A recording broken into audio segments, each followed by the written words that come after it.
Assalamualaikum warahmatullahi, salam sejahtera, salam bertemu di dalam suatu program khas yang kita panggil Sembang Santai. Saya Muhammad Azmi Abdul Hamid atau lebih mesra dipanggil Cikgu Azmi. Saya diminta untuk mengendalikan Sembang Santai ini dan saya kira agak menarik pada siri yang pertama ini. Dalam konteks yang sudah tidak dapat dielakkan, iaitu bicara tentang soal pilihan raya. Saudara, untuk tetamu saya yang pertama pada petang ini ialah orang yang agak istimewa, sahabat saya lama, iaitu Datuk Hazir Muhammad Zain, Hazir Mat Zain, ya. Beliau adalah mantan timbalan Ketua Pengarah ICU di JPM, juga mantan Ketua Pengarah Jabatan Kebajikan Masyarakat. Beliau pernah bertugas sebagai pendaftar Intan dan juga bekas pengarah pembangunan negeri Kedah Darul Aman. Jadi pengalaman sebegitu lama menjadikan saya teruja untuk menjemput Datuk Hazir untuk kita berbicara secara santai. Isunya tidak lain tidak bukan, ya Datuk, mengenai keadaan kita. Dia kata Malaysia memilih. Kita pun sedang hangat membincangkan itu secara langsung dan tidak perlu kita berpanjang lebar. Selalu diungkap tentang 22 bulan kerajaan PH yang lalu yang telah ditohmah dan disebut oleh propagandis anti PH bahawa itu adalah 22 bulan yang mengerikan. Istilahnya begitu, menakutkan, menunjukkan inilah suatu kegagalan. Barangkali kita akan dengar pendapat daripada Datuk sendiri untuk menghuraikan yang dipanggil sentimen itu. Mari kita mula dengan satu aspek. Saya nak bermula dengan pengalaman dan oleh kerana yang paling nampak ketara ialah Datuk sebagai mantan Ketua Pengarah Jabatan Kebajikan. Apa Datuk? Apakah dalam sekitar 22 bulan itu PH telah dapat melakukan agenda kebajikan raya atau tidak? Okay, Assalamualaikum warahmatullahi wabarakatuh. Terima kasih sahabat saya Cikgu Azmi.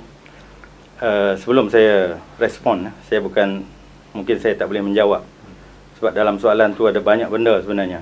Keywordnya yang saya menarik sekali adalah perkataan ngeri. Ngeri. Saya ni daripada kampung. Saya dibesarkan di kampung yang sangat mundur 67 tahun yang lalu.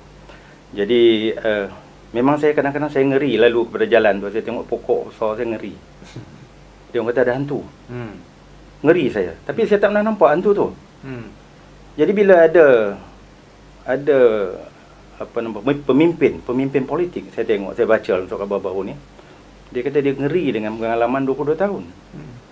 22 bulan. Wow, saya kata 22 bulan ngeri. Apa benda yang ngeri? Saya cuba nak memahami. Saya tak ada peluang untuk tanya dia secara berdepan. Jadi saya pun pelik. Apa benda bila saya pergi satu persatu tempoh 22 bulan tu saya sudah bersara. Jadi saya ada banyak masa untuk buat observation. Kalau kita masih berkhidmat, cikgu, tak ada masa. Kita ke sana ke sini mesyuarat sampai 5-6 kali. Jadi yang ni saya ada masa banyak. Bila saya meneliti, saya pelik. Jadi saya pernah tulis dalam saya punya Facebook. Pada 27 September saya tulis. Saya kata saya heran sebenarnya. Apa yang menyebabkan orang merasa ngeri? Tama-tama pula orang yang saya hormat, yang mempunyai ialah pemikiran yang pada saya tinggi lah. Taklah sama dengan orang yang kawan-kawan saya yang tercicir dan sebagainya, itu kita faham lah, kan. Tapi bila orang ni kata saya pelik. Cuma saya bertanya kan, adakah dia ngeri itu kerana pemimpin PH 22 bulan berani membongkar segala penyelewengan? Ngeri. Kan? Masa ngeri lah, bongkar aku pula. Iya ke? Adakah gitu? Alangkah baiknya kalau saya dapat jumpa dengan orang yang cakap kata ngeri itu, saya nak tanya. Yang hang ngeri ni apa dia? Menatang apa? Yang ngeri ni ada rimau ke? Jadi itu ngerinya. Jadi benda ni berpanjangan saya nampak. Bila sebut 22 bulan, PH, macam-macam lah perkataan keluar. Hancing lah, kencing lah. Jadi saya menilai dengan penuh cermat lah. Kita pun tak nak label orang, kan? Kalau kita nak label senang je. Hang ni tidur dalam gua ke? Hang duduk tang mana kan? Jadi tapi bila saya tengok ada kemungkinan begini ataupun kemungkinan dia merasa terancam. Dia ngeri. Dia sudah maknanya audience sudah lari. Kalau kedai runcit kan, kalau dia tengok orang pergi ke sana, dia rasa ngeri. Tak lama lagi tak laku barang aku. So dia rasa ngeri. Jadi kemudian saya pun pelik. Saya tengok cara kerajaan Pakatan Harapan memerintah dengan dia rilis, contohnya dia rilis itu apa, macam wang ihsan 400 juta kepada negeri yang dulunya tak dapat. Jadi takkan ngeri dapat duit 400 juta, sebab orang yang kata ngeri itu ada di negeri itu. Yang kata PH ngeri mesti dijauhi. Wow, saya kata orang bagi duit sebelum ni tak orang dapat bagi 400 juta. Tapi 400 juta hamba buat apa? Air masih tarik. Lepas tu kita blame orang. Saya tengok the blaming syndrome. Bila awak tak buat, awak tak pandai mengurus, awak blame orang lain. Jadi beli kereta baru. Jadi saya dah fikir, ya Allah, ya Tuhanku, kenapa jadi begini? Saya cuba nak buat analogi lah, Cikgu Umi. Kita sebagai anak lah, kita jumpa pak kita, katalah pak kita. Tapi saya nak bagi analogi, saya tak boleh sebab pak saya miskin, saya tak nak minta duit kat pak saya. Saya boleh katalah, bapak saya ni tak ada duit. Saya buat analogi, saya bayangkan bapak saya ni orang kaya lah. Saya kata, bapak saya baru kerja, anak dah seorang, saya tak ada duit. Jadi bapak saya pun bagi kat saya 4,000 kan. Lepas tu saya tengok bapak saya datang, tengok, ambil kereta baru. Lepas tu kata tak ada duit. Tak bapak, yang hak kereta ni saya beli duit lain. Hak yang bapak tu saya nak belanja anak sekolah. Hak ni saya pakai duit, hak yang ni saya duit sepencarian, bukan sepencurian. Jadi saya kata jadi kalau macam tu, takkan bapak kita kata, hang ni lagu mana, hang kata tak ada duit. Aku bagi duit hang 4,000, hang pergi beli kereta baru. Hang kata tak pakai duit tu. Jadi hang ni nampaknya tak boleh senang. Kalau hang senang, hang mula mereka macam-macam. Jadi itulah keadaannya, Cikgu. Okey. Barangkali yang Datuk nak sebut ni tentang pandangan yang objektif, ya. Itu nampaknya tak ada tu. Dia orang merasakan dia membuat satu tanggapan, tapi bila kita dalami ternyata tidak objektif, kerana benda yang tadi contoh yang Datuk sebut mudah, ya.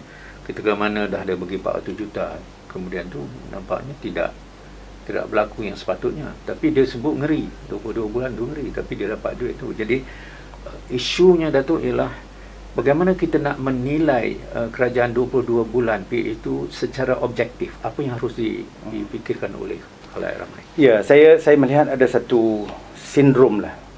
Kalau nak kata wabak tu teruk sangat kan. Satu sindrom yang melanda sebahagian daripada rakyat kita lah. Pertama, dia suka, dia melihat sesuatu tu dengan satu perasaan, nak kata prejudis, kadang-kadang resis, kan? Dia kata oleh sebab bukan dia yang buat, dia nampak benda tu macam buruk, walaupun secara objektifnya kita rasa benda tu that should be the way. Tapi dia rasa oleh sebab bukan dia yang buat, orang lain yang buat, tambah-tambah pula bangsa lain yang buat pula, dia sudah memberi satu naratif yang buruk. Jadi digembar-gemborkan. Jadi saya punya maknanya cadangan saya kepada orang yang masih boleh berfikir. Kita ni bercakap pada orang yang masih boleh berfikir. Sebab saya juga ada berhadapan dengan kawan-kawan yang dia kata, aku dah tutup dah minda untuk PH. Minta maaf saya sebut sebagai PH sebab saya melihat, saya bandingkan PH dengan kerajaan lain, walaupun 22 bulan tapi lebih baik. Contoh, saya bagi contoh. Okey, yang 22 bulan satu hal lah, tak sempat nak menilai. Kalau kita kata, ialah kalau kita baru kahwin kan, baru kahwin macam-macam kita ada ada apa? Shock. Bukan shock tidur malam tu. Cultural shock. Cultural shock. Satu kejutan budaya. Jadi nak susun ni macam-macam, semua tak kena. Kan? Jadi tempoh 2-3 bulan tu saya rasa macam kita masih belum settle. Kan? Rumah kita sewa, kecuali kalau kita ni orang kaya, siap ready, everything ready, wash and masuk basuh tangannya kan. Ni tak. Macam contoh saya lah, nak cari rumah, lepas tu isteri nak pindah, macam-macam lah. Jadi 6 bulan masih struggle. Jadi nak honeymoon pun tak boleh, Cikgu. Saya ingat dia 40 tahun dulu kahwin je, lepas tu biar kerja. Tak ada nak kata, jom kita pergi ke Merah, tak ada. Jadi ini pun macam itulah. Kita kadang-kadang kita melihat dengan penuh prejudis.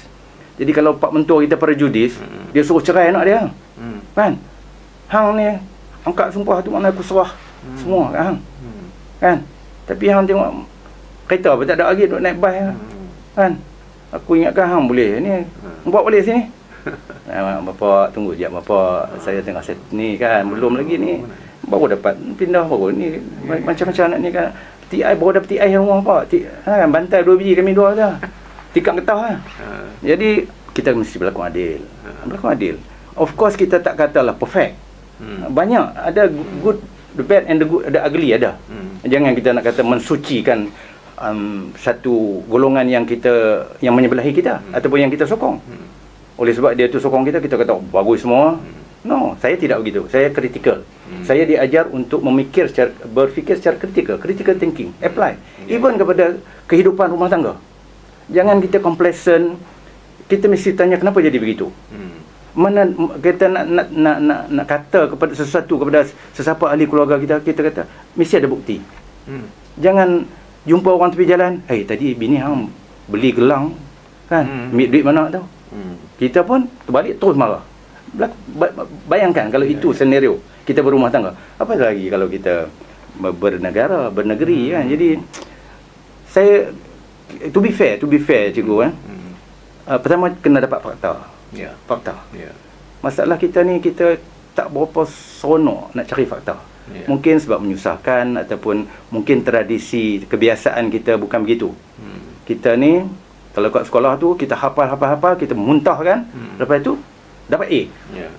Kalau bagi soalan yang suruh analyze, suruh kritik, kita dah terjam. Tapi kalau bagi ABC dah siap dah pilih tu, kita dengan hebatnya kita menanda dapat A straight.